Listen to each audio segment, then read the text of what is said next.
Vamos a ver, en relación con la primera de las cuestiones, yo creo que el acuerdo entre el Partido Socialista y Unidas Podemos es un acuerdo ilusionante, que abre una etapa de esperanza e entendimiento entre la izquierda y a mí me parece que es importante subrayarlo.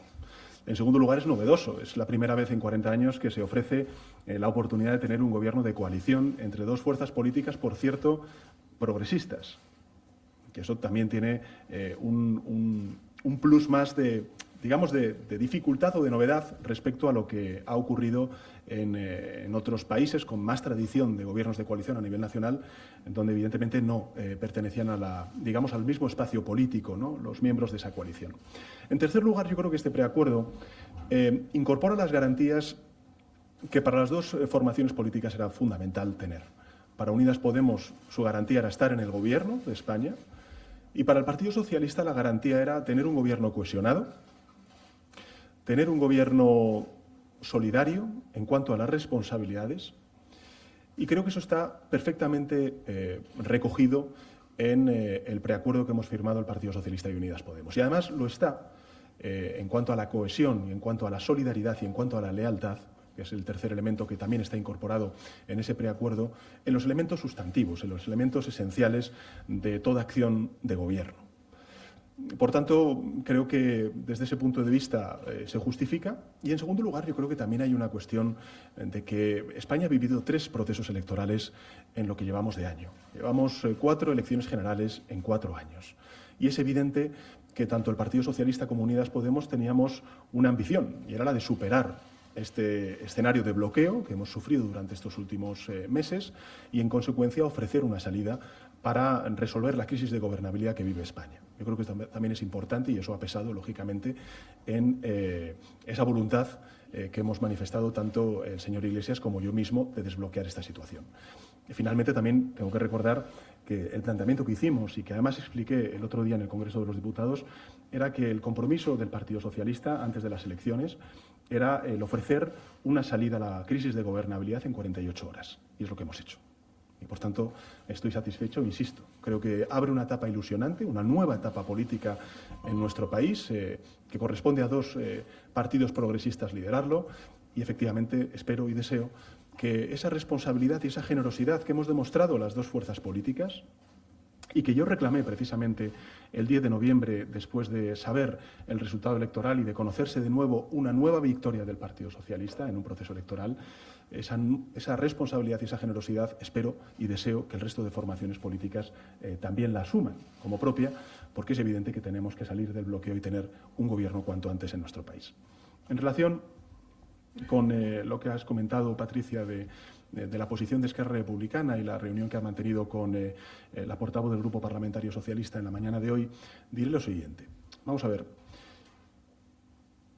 El Partido Socialista y Unidas Podemos somos las 2 únicas organizaciones a nivel nacional que apuestan por el diálogo dentro de la Constitución para resolver la crisis política en Cataluña.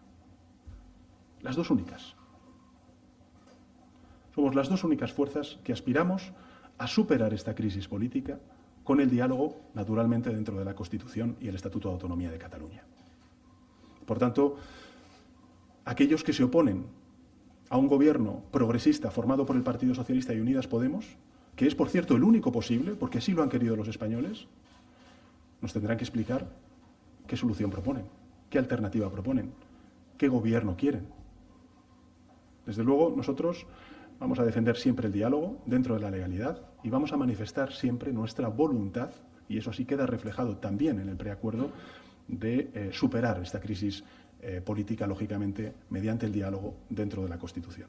Yo creo que, vamos a ver, estamos en los primeros días después de las elecciones generales. Acabamos de alcanzar un acuerdo que yo creo que es histórico para la gobernabilidad de nuestro país, que ofrece una salida. Primero, en base al mandato de las urnas, y ofrece una salida a la crisis de gobernabilidad que vivimos. Y, por tanto, apelamos a la responsabilidad y la generosidad de todos los partidos políticos, sin excepción, bueno, la excepción, lógicamente, es de aquellos que se han autoexcluidos, ¿no?, desde el primer minuto, ¿no?, me refiero a la ultraderecha, sin excepción, para que dejen paso al único gobierno posible que se puede formar en nuestro país. Porque, insisto, si no es este gobierno, ¿qué alternativa ofrecen aquellos que van a votar en contra de él mismo? Y, por tanto, a partir de ahí, pues es evidente que en el programa de gobierno que se está ahora mismo elaborando y en el discurso de investidura que elaboraré, lógicamente, con los socios de gobierno, pues tendremos que llegar a acuerdos sobre cuál es la propuesta que vamos a hacer en múltiples ámbitos, desde el punto de vista social, desde el punto de vista de la transición ecológica, desde el punto de vista del crecimiento económico, de la creación de empleo, de la dignidad salarial y también, lógicamente, de la cohesión territorial y de la crisis territorial que se vive en Cataluña. Pero vamos paso a paso. Llevamos no sé cuántas horas después de las elecciones. Entiendo que, lógicamente, el planteamiento que hicimos antes de las elecciones de ofrecer una propuesta de gobierno en 48 horas, pues es lo que hemos hecho y a partir de aquí estaremos construyendo, digamos, ese programa de gobierno que presentaré en el discurso de investidura. Mi compromiso es, y me gustaría que entre todos pudiéramos hacer que la legislatura echara a andar en el mes de diciembre, es decir, que hubiera gobierno en diciembre. Y ese es el periodo o los plazos que nos estamos marcando también desde el Gobierno de España y desde el Partido Socialista para tener cuanto antes un gobierno. Y en relación con su última pregunta, insisto, nosotros vamos siempre a ofrecer diálogo dentro de la Constitución y dentro de la legalidad democrática. Siempre lo vamos a hacer. De hecho, creo que hay un punto bastante específico que se plantea en el preacuerdo que tenemos con Unidas Podemos, de que, lógicamente, los primeros que tienen que hablar son los catalanes. Hay una mesa del Parlament de Cataluña que tiene que ser activada por los líderes independentistas, que tienen que hablar con la parte no independentista de Cataluña, que, por cierto, no fue la mayoritaria en estas últimas elecciones generales, y, por tanto, a partir de ahí, lógicamente, el Gobierno de España siempre estará en favor de encontrar una solución política a esta crisis territorial que, desgraciadamente, vivimos desde hace ya unos cuantos años. Pero, como he dicho siempre, no lo vamos a resolver en un mes o en 2 meses. Vamos a necesitar tiempo, generosidad, sentido de Estado por parte de todos, y a eso es a lo que apelo, a todas las fuerzas políticas. E insisto, aquellas fuerzas políticas que están negando el apoyo al único gobierno formado por las 2 únicas formaciones políticas a nivel nacional que quieren superar la crisis con diálogo dentro de la legalidad, ¿qué alternativa están ofreciendo? ¿Qué gobierno querrían?